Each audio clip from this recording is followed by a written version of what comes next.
So, traditional Jewish, Christian, or Muslim. To understand atheist and agnostic as well as many types of religious. Hi, everyone. My name's Katie. Hi, I'm Preston. And we are the Holy Watermelon Podcast. And I hope you like poetry today. Because it's all about one long poem. One very long theological poem. Yeah. Well, this is a segment of literally the longest poem ever written. That's kind of badass. Sure. So today we're talking about the Bhagavad Gita. What the heck is that? Well, the name translates to Song of God. And no one really knows when it was written. It's one of those things that's been edited a lot over time. The dates range from about 5,000 years ago to 3,000 years ago, with a likely date of its final form sometime in the 3rd century CE. So, like, finalized after the Christian canon was closed.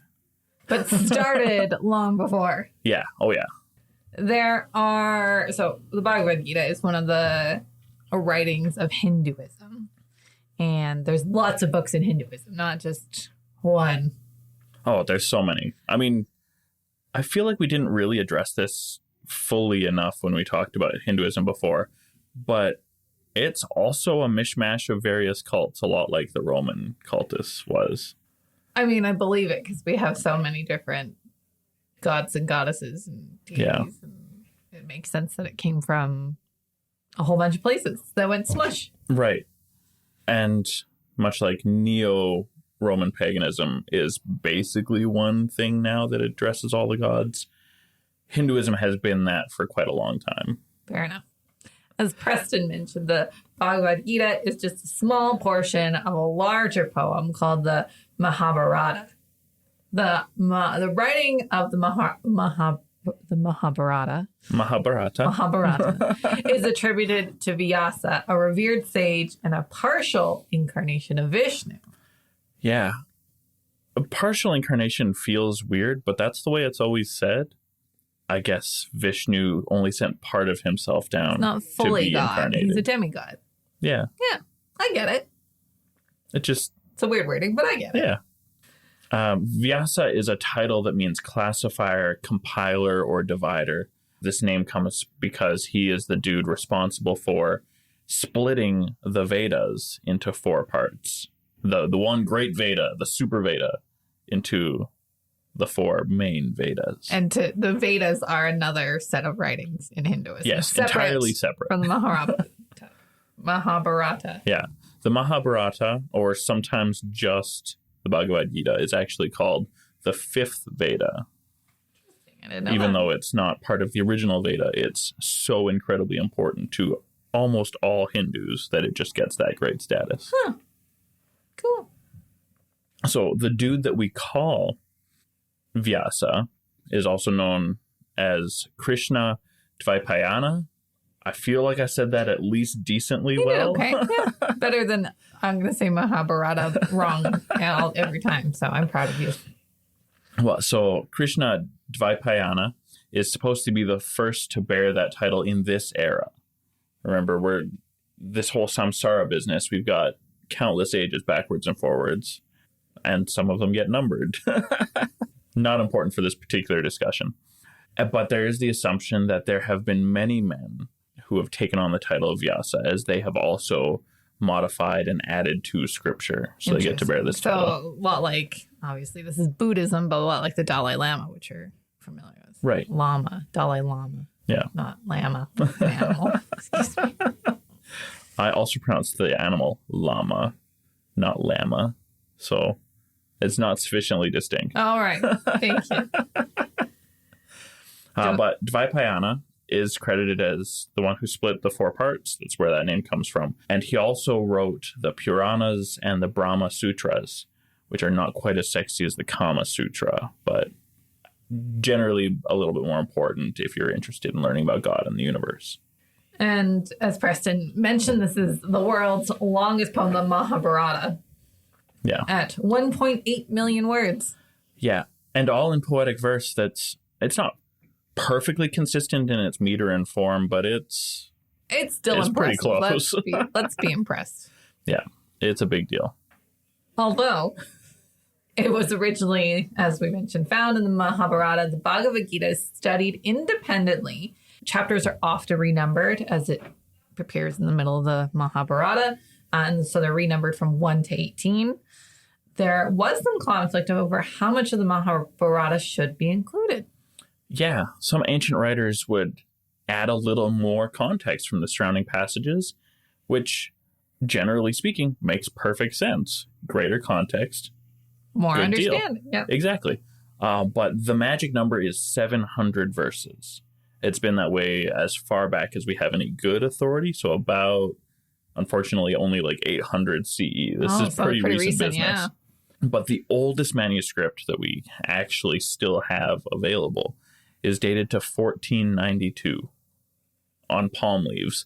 Palm leaves don't really last forever. No. That's part of the trick, is that usually that was how they kept these manuscripts. That's cool. I'd like to see that. Right? Well, like many things from colonized peoples, you can find this oldest manuscript in England. Oh, no. It's in Oxford, in the Oxford Museum, but there is a silicon copy that was gifted to the Indira Gandhi National Center for Arts in Delhi by a fellow known as Professor P.R. Mukund, who I think is a pretty cool guy. I want to talk a little bit more about him for a second. So he is, Dr. Mukund is a professor emeritus at Rochester Institute of Technology in New York. What would you guess, if you don't look at my show notes, what his PhD is in and what he teaches? Like probably theology or religious studies, because that would make That would make what we're sense, here right? for, yeah. He's a electrical engineer. Weird. Right? But many people have many facets to their lives. Like me. Exactly. So, and like Preston. Yeah. But more me. I mean, this is my field of study and the subject of the podcast. You're more of a designer who also is into religious also studies. has a podcast about religious studies. So this electrical engineer is the founder and president of the Foundation for the Preservation of Knowledge in New York, focused on preserving ancient Vedic manuscripts from disintegration.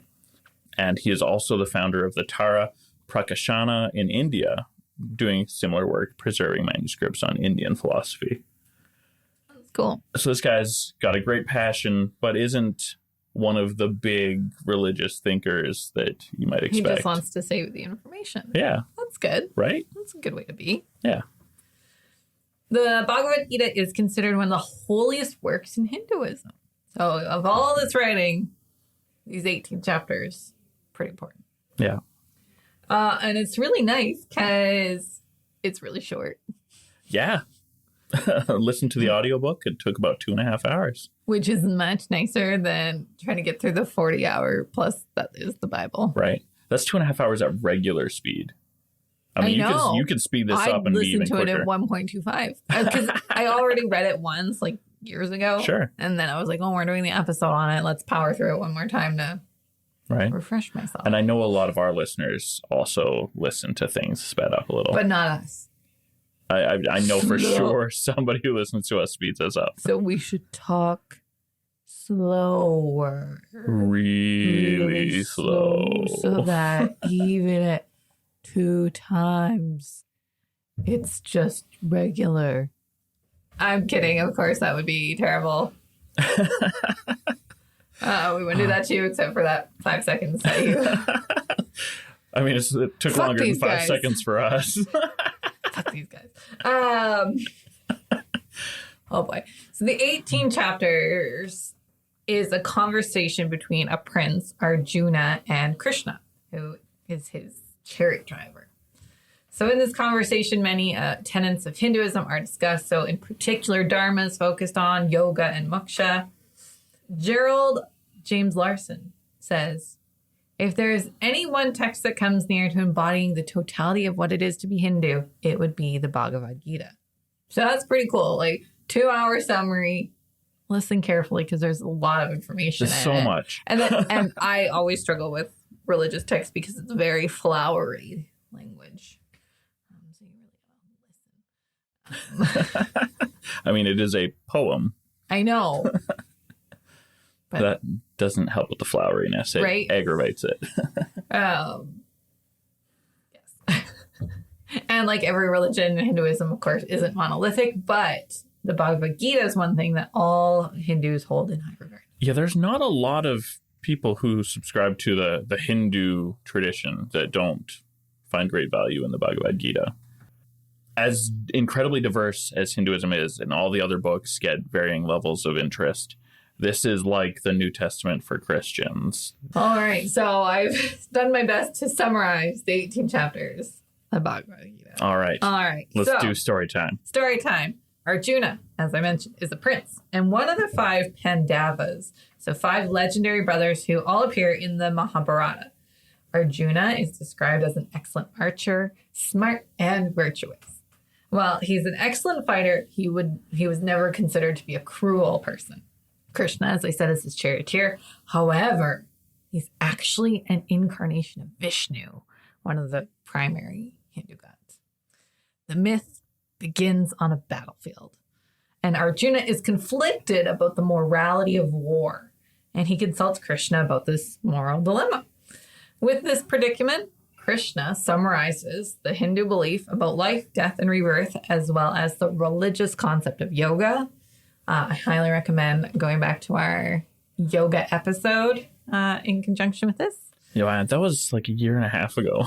So if you'll remember, it's not just fun poses, but rather about being able to separate yourself from your worldly desires.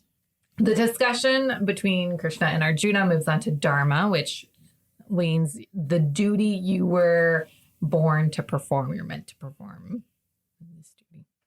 Your whole life is planned for you before you even get to put your feet on the ground. I was actually thinking we probably should do an episode on like predestination.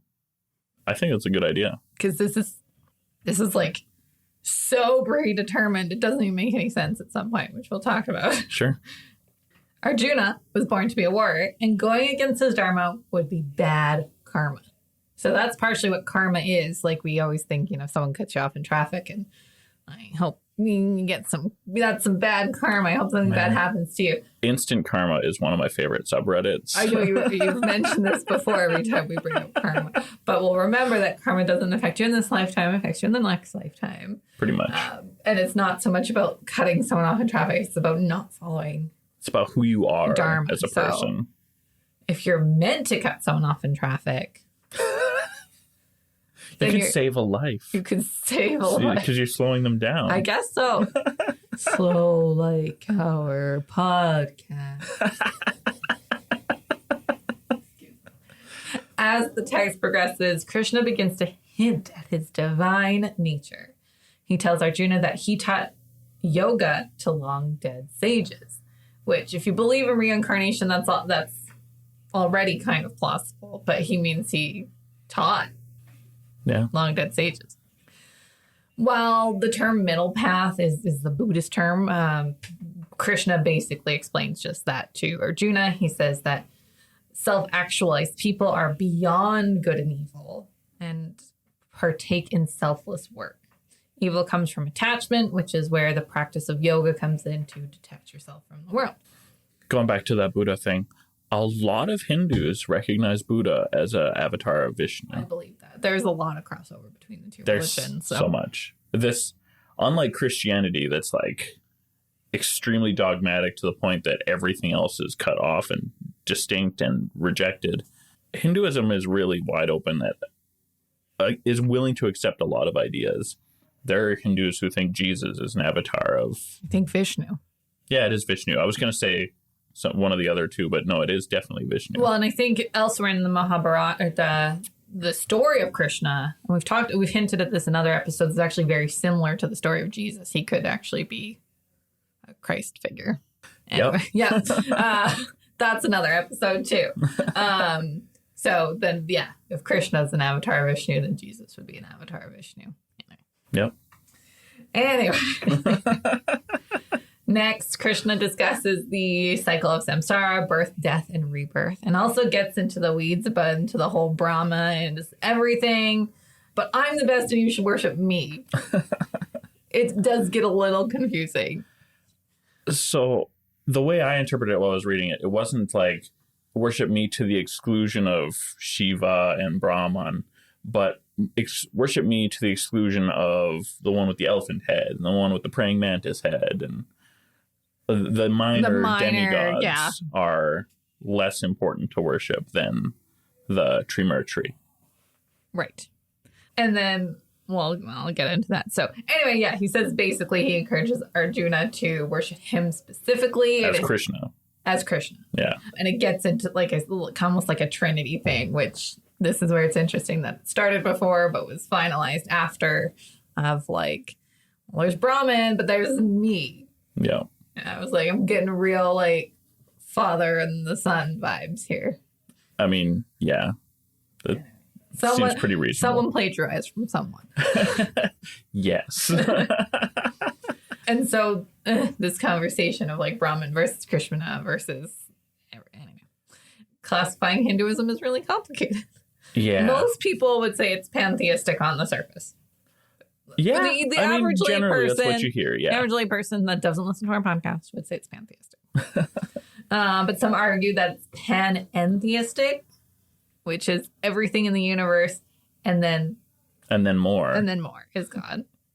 Some argue it's pandeistic, and so this is kind of the Krishna argument for Brahman, is that there was initial creator God, Brahman, who then was like, bye, but everything is still God. Yeah. That one took me a long time to figure out. It's tricky business. And then I've seen some people argue it's henotheistic, but I don't. That's the thing. For some people, it is. If you don't care about any of the other gods except for one minor demigod, like Ganesh, for example. Right. If Ganesh is the only one you're interested in worshiping, then it is henotheistic. I guess so. For and you. I think of henotheism from like a Judeo-Christian. We recognize there are other gods, but Yahweh the is our Latter-day God. Saint tradition is pretty henotheistic. It looks a lot like henotheism. Okay. But that's, I guess, when you word it that way, Preston, that makes a lot more sense. But I was thinking, like, Hindu person says, yes, I understand that Jesus exists and whatever, but this is our pantheon. Yeah. But when you put it, I like that. Thank you. Happy to help. Thank you. That's what I'm here for. So, there. That's Brahman and Krishna and everything and everyone is God. Then it gets wild. Was your mind blown? I had a few places where I was a little tripped up, but what are you thinking of specifically? Well, I'm thinking of when Arjuna asked to see Krishna's universal form. It sounds mildly terrifying. And then Krishna's all like, I'm a shapeshifter. Can you handle it? Right? It was a little bit like H.P. Lovecraft. Like, you're going to go crazy when you see this. So chapter 11, verses 10 to 11. This is straight from, obviously, the English translation of the Bhagavad Gita. Arjuna saw in that universal form infinite mouths and infinite eyes. It was all wondrous. Well, that's good. The form was decorated with divine dazzling ornaments and arrayed in many garbs. He was garlanded gloriously, and there were many scents smeared over his body. All was magnificent, all expanding, unlimited. And then chapter 11, verse 19. If you didn't think he had enough stuff going on. Mm-hmm. You are the origin without beginning, middle, or end. You have numberless arms, and the sun and moon are among your great unlimited eyes. By your own radiance, you are heating this entire universe. Unlimited arms, unlimited eyes, unlimited mouths. Yep. It's quite the body. That's when you like go onto Google Meet specifically and you create an infinity window. You can't do that on Zoom. You can do it on Google Meet though, and you just see yourself 100 times over. Okay. Yeah. I do prefer the other forms where Krishna can take the regular expected normal human form with 4 limbs. And there's also this special heavenly form that isn't quite this extreme. So incredibly difficult to draw. Where he's got 4 arms. And isn't he blue in those ones? Yes. Yes. And I believe the 4 is supposed to represent the Vedas.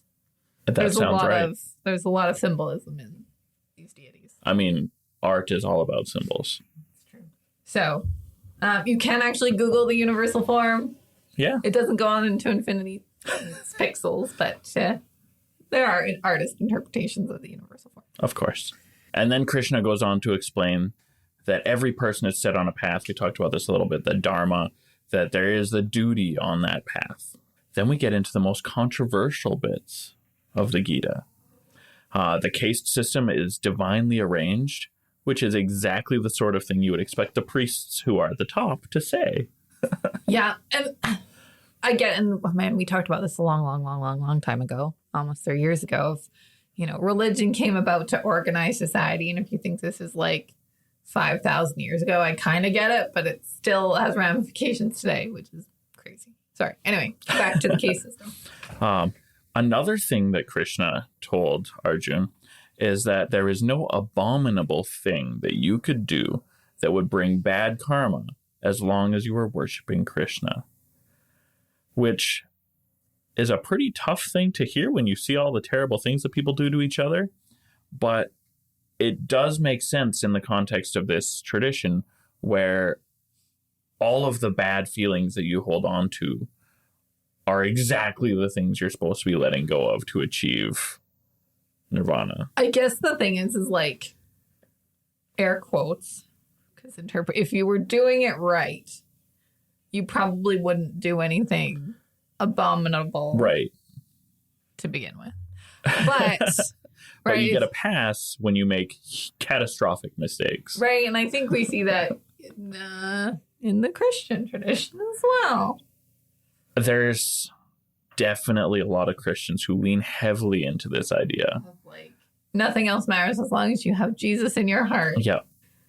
But I haven't gotten there yet, but I don't know if the Bible says it as explicitly as the Bhagavad Gita says. It's very strict about the things that you should and should not do.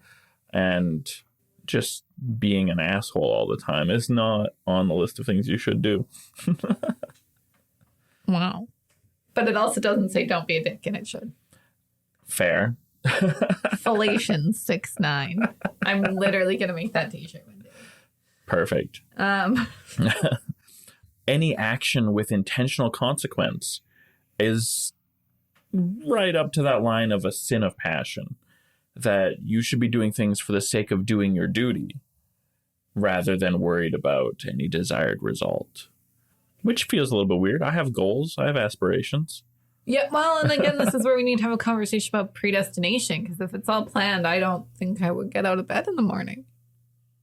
Unless that's part of the plan. Right? Anyway. Now my head hurts. Yeah. I just did some mental gymnastics there. But either way, everybody is expected to love Krishna and love their neighbors as parts of him, because everybody is one. And if you really believe that everybody that's living on your block or down the street or in the next country over is just another portion of God, if you really think that way, are you going to be a total dick? One would hope not. Because then you're just being a dick to yourself. Right? And that's actually a really important part of how that you're supposed to be looking at all this. And I mean, it's a decent philosophy for everybody around the world too. Mm-hmm. But you have to be content with everything that crosses your path. Don't be affected by pain or pleasure. Don't seek praise or material liberty. The real battlefield is overcoming ego to realize one's true self as part of the universal is kind of the deal, and why this story is set on a battlefield. Of course, if you know much about Gandhi, who is one of 100 people to produce an English translation of the Gita, Gandhi wasn't really much of a be content with everything kind of guy. I don't know a lot about Gandhi, but I've heard he was a dick. I mean, so he's much like the Mother Teresa of Hinduism. Where he did a lot. There was times where he was a very violent man. And then he was a peaceful protester in his later years. But even that protest, that's not being content with everything. That's not a impartial way to be. He was a man of passion for sure. Which leads us into another part of Krishna's lecture, that there are three types of people, or three tendencies that people have. There is the tendency of balance, that's good, that's pure harmony. There's the tendency of passion, very self-interested, and tends to lead you into incorrect movement. And then there is imbalance, which is also incorrect, but fully chaotic and connected with ignorance and apathy. See, I struggle with, like, how can you be on the middle path without being apathetic? It's tricky. I know. Yeah, but, like, I guess there's a difference between being detached in the holy way and not even caring about what is holy. I was going to say, there's, like, acceptance versus apathy, I think is the line. I think like, so. Accepting what happens to you and not getting overly happy or overly upset about it. But you're right, this line to, is like, fuzzy. shutting it down. Yeah. I don't think I'm smart enough for this. Oh, no. Think you'll be all right. I mean, to, like, be a practicing Hindu. Well, I don't think I'm smart enough. We'll get into that there is a personal balance that each of us has to figure out. And, of course, the whole deal is you get multiple shots. That's true. I guess if I suck this time around. I had a yoga teacher that was like, if you're not flexible in this life, maybe in the next one. She'd always be like, you can't touch your toes now, maybe in a month, maybe in a year, or maybe in your next life. Right. It's like, I don't know if that's encouraging or not, but I'm going to keep reaching. So in my regular day job, it has been revealed to me that people who suffer from ADHD and an awful lot of people with autism also have, and this is probably physiologically connected issues, their connective tissue that restricts the flexibility of joints and stuff is far looser, to the point that people who are on the autism spectrum or have ADHD are very often extremely flexible, to the point that doing the most complex yoga poses is actually relatively easy, but also dangerous for hyperextension.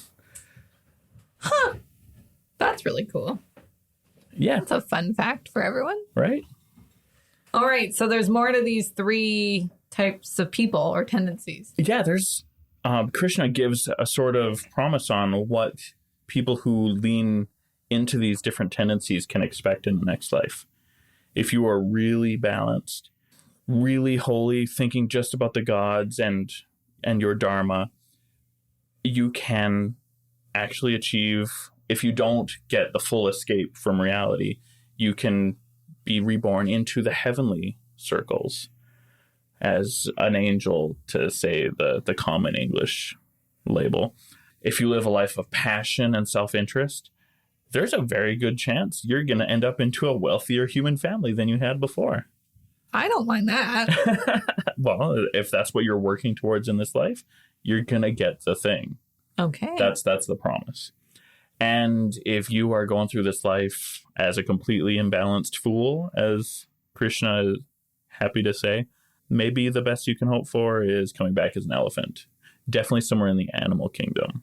If you're going to be a silly goose, you better go back to the pond. Right? I like it.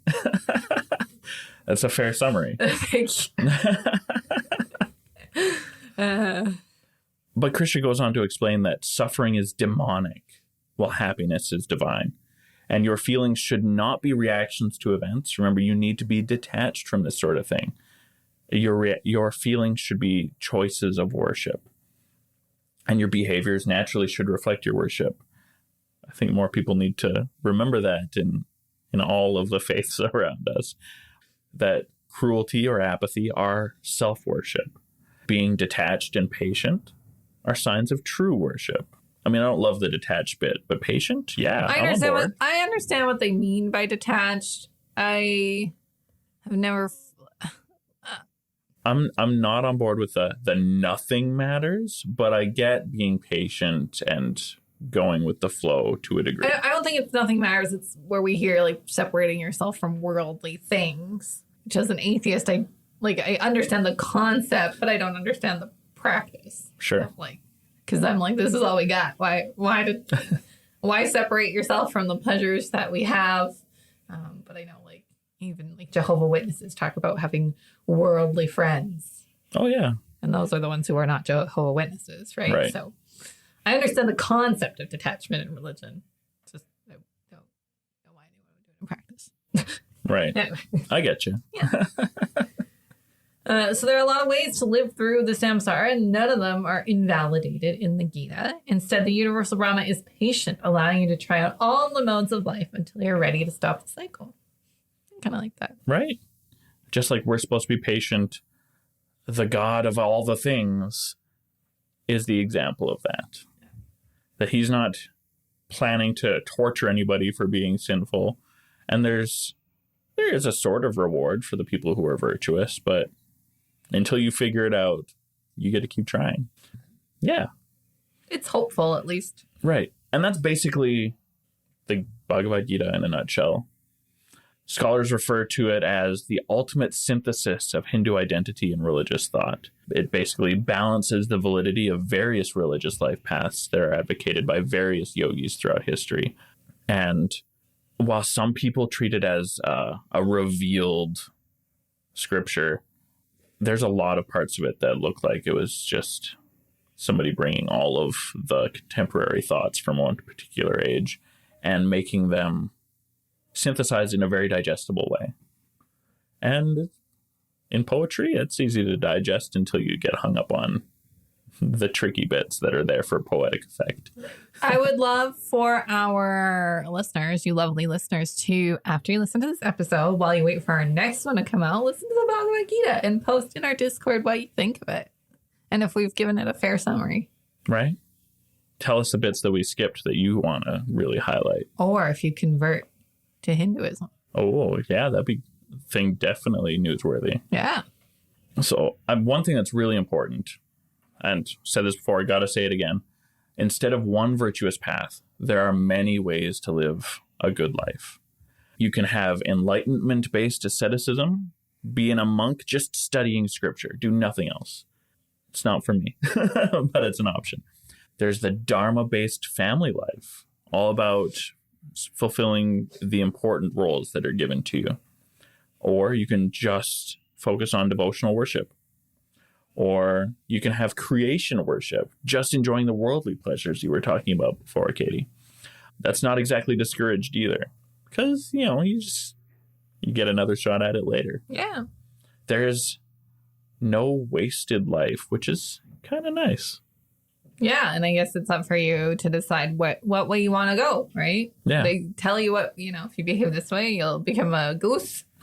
And if you behave a different way, you'll reach nirvana. And so it's kind of in your hands. And yeah. if you get sick of being a goose, well, you better do a damn good job of being a goose. And you can come back as a human. Sure. I don't know what counts as being a good goose. I imagine terrorizing Canadians. Sure. I'm pretty sure that's a goose's... The Cobra chicken. Terrible. A goose's dharma is to terrorize Canadians. Maybe. I'm 100% sure of that. I saw a thing the other day. It's described that heaven for dogs is hell for squirrels. It's a very efficient system. Yeah. But you can combine these different paths into whatever you feel is your personal balance too. That there is not one path that's better than another, according to Krishna in the Bhagavad Gita. So live the way you want to live. Okay. While worshiping Krishna. Right. Asterisk.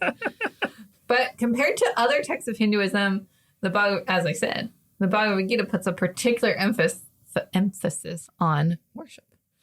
And what if you don't want to worship Krishna, but you want to worship Shiva, and only Shiva, only destroy things? Well, chaotic passion. We playing Dungeons and Dragons. Chaotic neutral. Well, Krishna fortunately explains that everything is monism. So don't destroy yourself. Don't destroy yourself.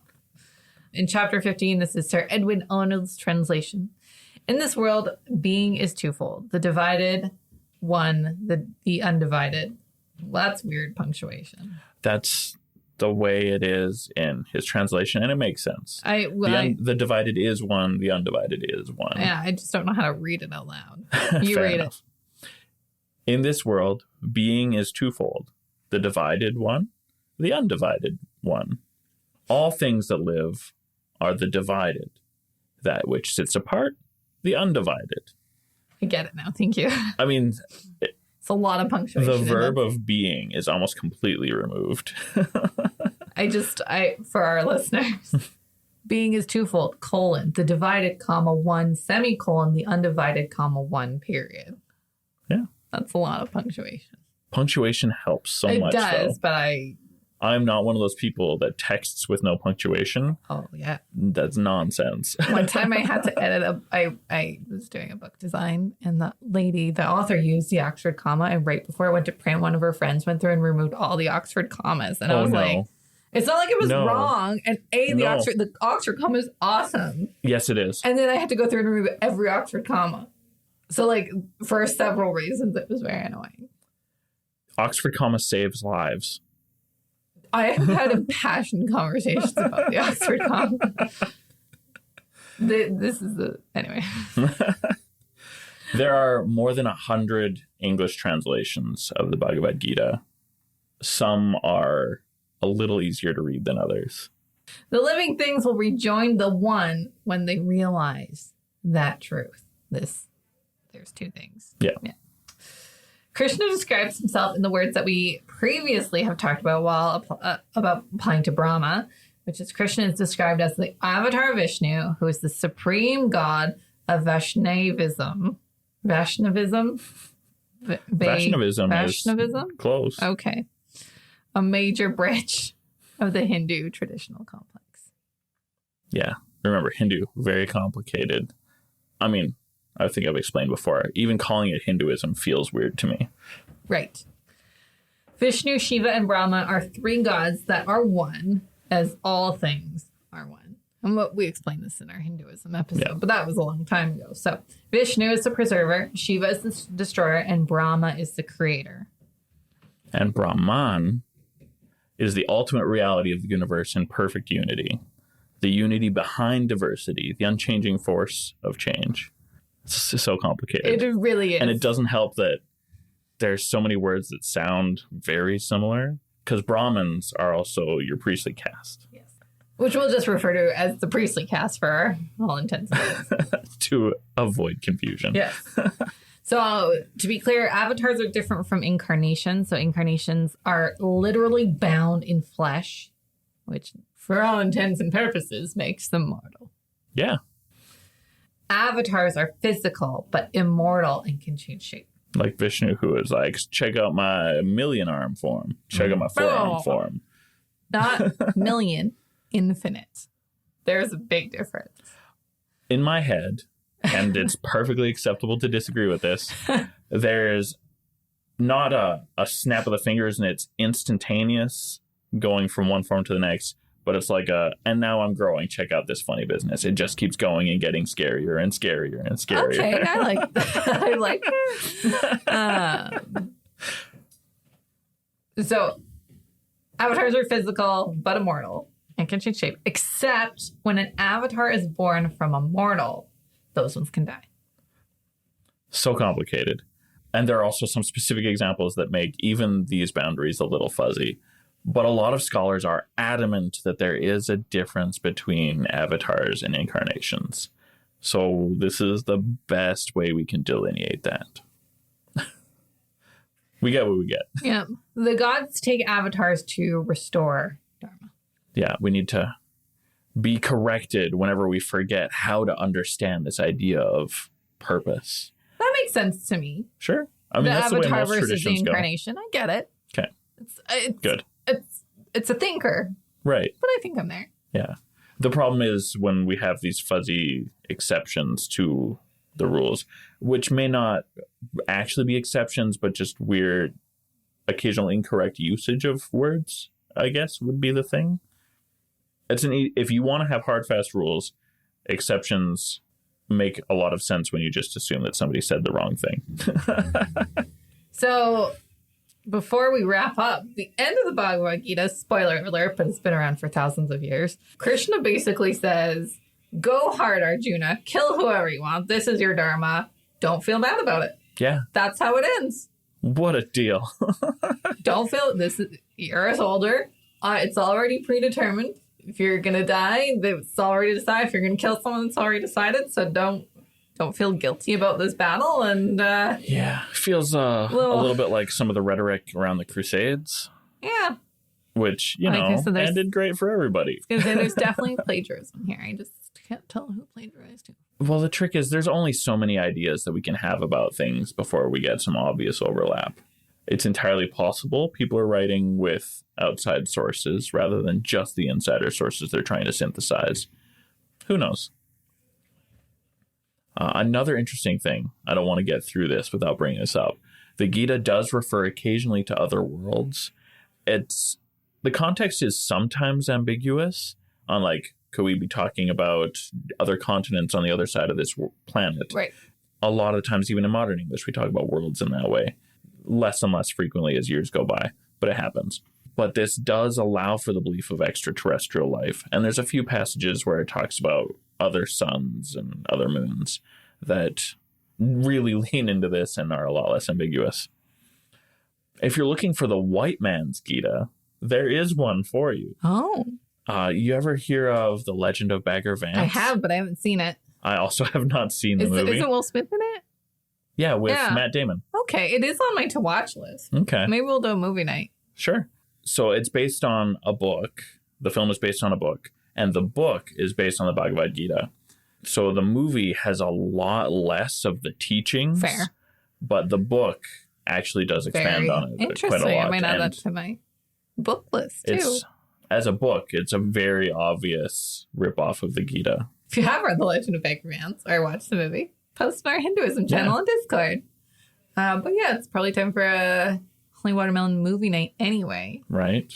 Well, I hope you enjoyed that very quick lesson in the Bhagavad Gita, and I hope it encourages you to go onto YouTube and find it. That's the great thing about holy books is they're so old, there's no copyright. Yeah, it's pretty great. There's copyrights on specific translations, but there's so many translations that are so old that their copyrights run out. But tell us what you think. Get on Discord or Instagram or Facebook or YouTube. We got comment sections everywhere where you can reach out and we talk back. Discord's best because we've got great conversations, great memes, great community built there. Also, Patreon. Got a shout out to Lisa. Lisa! Thanks for supporting us. There's so much exclusive content on Patreon, and that collection is growing. So check it out. Or you can join our book club. That's what Lisa does with us. Right. Where we read a great book on religion every couple months and then have a little coffee date. Yeah, it's a pretty good time. And if you don't want to give us money for digital content and FaceTime, there's always merch. You got to check out our spread shop. We got some new merch that dropped not that long ago, so be sure to check that out. Thanks for joining us. Peace be with you. By the late Middle Ages, the Christian prophecies had fulfilled itself. God is near.